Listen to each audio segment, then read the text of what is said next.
That's लेकिन the क्या biggest Chaudhary challenge साहब फॉर आपको ये बात इतनी सादा ही लगती है? फॉर एग्जांपल अगर हम नए यूनिट्स की, इंतज़ामी यूनिट्स की बात कर रहे हैं, मैं इस यहाँ पे एग्जांपल ये कोट करना चाह रही हूँ कि बहुत रोला पड़ा था कि वफाक को सपोर्ट नहीं है, वफाक सूबों को देता है, एनएफसी अवार्ड के चक्कर में वफाक को कुछ बचता नहीं है। नाउ वी हैव सीन कि ज़ाहिर है कि वफाक ने कहा और सूबों ने उसको माना और एक सपोर्ट देने की जो फंड्स थे वो सूबों ने देने की बात भी की और उसमें हामी भी भरी। क्या ये इतना सादा मामला है, सिर्फ नए इंतज़ामी यूनिट्स का मामला है, या आपको इससे और मज़ीद परे कोई बात लग रही है? कोई ऐसा मसला जो आप समझते हैं जिसके लिए शायद वेट किया जा रहा था 28वीं आईनी तरमीम का, वो नहीं हो रही, तो अब इस किस्म की चीज़ें बाहर आ रही हैं? देखिए, ये बात यह है कि पाकिस्तान के अंदर ये डिबेट काफ़ी पुरानी है रेवोल्यूशन की, और ये डिबेट के नए यूनिट्स बनने चाहिए, ये डिबेट नई नहीं है। इसको तो भी चूँकि ये नकवी साहब ने बात कर दी तो उसकी वजह से ये दोबारा रीइग्नाइट हो गई, वरना ये बात जो है वो पुरानी है। पाकिस्तान का ये एक अंदरूनी चैलेंज है, और उसमें पाकिस्तान का प्रॉब्लम ये है कि हमारी सियासी जमातें भी डेमोक्रेटिक नहीं हैं। अगर आप 1925-1930 की ऑल इंडिया मुस्लिम लीग या कांग्रेस उठा के देखें तो यू विल रियलाइज कि वो जमातें बहुत ज़्यादा डेमोक्रेटिक थी मौजूदा जमातों के मुकाबले में। एग्जैक्टली। अब इन जमातों को तो ना उनका सर है, ना पैर है, ना समझ आ रही है। अगर आपके ताल्लुकात अच्छे हैं लीडरशिप से, आप हैं, नहीं अच्छे तो आप नहीं हैं। ठीक सो है। पार्टी तो एग्जिस्ट नहीं करती। छोटे सूबों में हमारा ये जरूर है मेरे ख्याल के अंदर कि पॉलिटिकल लीडरशिप फोर्स हो जाती है फिर अपनी पार्टीज बनाने के ऊपर। तो एक ये तो बहुत बड़ा इसका जो है वो एडवांटेज है और वो होना चाहिए। इसके अलावा जो प्रॉब्लम है वो ये है कि मिसाल के तौर के ऊपर मैं आपको बताऊं कि हमारा जो डिस्ट्रिक्ट है जेलम, हम चौथा सबसे बड़ा जो ओवरसीज पाकिस्तानी की रेमिटेंस है वो हम लेके चौथी या पांचवी सबसे बड़ी हमारी। लेकिन हमारी जो खर्चा है वो हमारा आखिरी नंबर के ऊपर है पंजाब में। हमारे प्रोजेक्ट्स नहीं चल पाते, हमारी चीजें नहीं हो पाती, वो सारे की सारी जो है वो फेडरल गवर्नमेंट और प्रोविंशियल गवर्नमेंट, सीएम अपने पास रख के बैठ जाता है, सीएम आगे देता नहीं है। सो इसकी वजह से ये जो प्रॉब्लम है वो हमें है कि डेवोल्यूशन होना बहुत इम्पोर्टेंट है, लेकिन ये एक अंदरूनी मसाइल है जिसमें हम हैं। ठीक है। स्टेबिलिटी पाकिस्तान की पॉलिटिक्स में नहीं आ रही। स्टेबिलिटी इसलिए नहीं आ रही कि आपने इमरान खान को जेल में रखा हुआ है, और चले मैं इसी लीडर तो तरफ ही आ जाती पाकिस्तान हूँ। का आपने इमरान जिक्र खान। कर दिया, आप लोग ने भी ज़ाहिर है कि मुलाकात के लिए दरवाज़ा खटखटाया है नेशनल डायलॉग कमेटी ने, और एक लफ्ज़ मैं दोबारा उसको रिपीट करती चलती हूँ क्योंकि वो मोहसिन नकवी साहब ने भी इस्तेमाल किया, DGISPR साहब ने भी इस्तेमाल किया, वो है रीसेट का लफ्ज़, कि रीसेट करना पड़ेगा।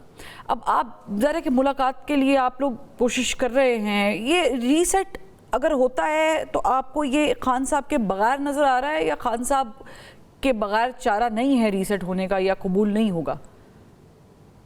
ये मसला ये है कि एक जो 2/3 मेजोरिटी है पाकिस्तान के लोगों की, वो जिस लीडर के साथ खड़ी है आप उसको इग्नोर करके कैसे कोई चीज रीसेट कर सकते हैं?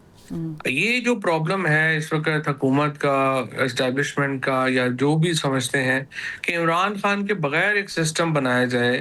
भाई वो या तो होना कि कोई उनके बगैर आपकी कोई पार्टी हो जिसको जो इंक्लूजन हो जाए। वो यहाँ पार्टी कोई नहीं है, यहाँ पे तो लीडरशिप है। पाकिस्तान में पॉलिटिकल पार्टीज तो है ही नहीं ना यहाँ पे। या जो है वो नवाज शरीफ हैं, भुट्टोज हैं, और ये इमरान खान है। तो आप मुझे बताइए कि इसको कैसे जो है वो आप करेंगे, उनके बगैर रीसेट आप करेंगे कैसे? तो और पाकिस्तान का तो असल जो इशू है वो तो ये है ना कि आप कैसे इस सिस्टम के अंदर एक ठहराव लाएं ताकि बाहर से कोई आदमी यहाँ चार पैसे लगाए।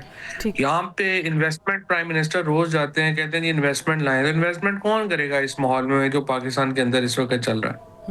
ठीक है, मैं समझ गई, क्योंकि ज़ाहिर है कि आपको सिस्टम को दोबारा से रीवैम्प करने के लिए या रीस्ट्रक्चर करने के लिए इकट्ठे बैठना ज़रूरी है, उसके लिए आपको इंटरनल पॉलिटिक्स को कूल डाउन भी करना है। अब ये जो 27 तारीख दी है, 27 सितंबर की, सुहेल खान हाफिदी साहब की तरफ से, ये आपको लगता है कि कुछ कर पाएगी? क्योंकि उससे पहले हमने देखा है कि मुलाकात भी के लिए भी बुला लिया गया स्पीकर की तरफ से, चीफ व्हिप के साथ मुलाकात भी हुई, डॉक्टर तारिक फजल चौधरी साहब भी मौजूद थे। ये एक ट्रक की बत्ती है, या वाकई अब की बार हुकूमत को ये कहा भी गया, या हुकूमत समझ गई कि नहीं यार इन्होंने बिठाओ हूँ? देखिए, मेरा नहीं ख्याल कि हुकूमत कोई सीरियस है बातचीत में, अभी तक तो कोई एज़ सच एविडेंस नहीं है। प्राइम मिनिस्टर बात कर शहबाज शरीफ साहब ने बात कही है कई दफ़ा कि हम कर लें, बात कर लें, ये है, वो है। लेकिन उनकी कोई एज़ सच आपने कोई इंडिकेशन नहीं दी कि वो बातचीत जो है वो मुमकिन है या हो सकती है। अभी तक जो सारी बातें हैं वो हवा में हैं और अभी जो यूँ लगता है कि ये कोई जब तक एक बड़ी पॉलिसी सोच में फ़र्क नहीं आएगा, यहाँ पे बातचीत जो है वो उनकी तरफ इनिशिएटिव नहीं है।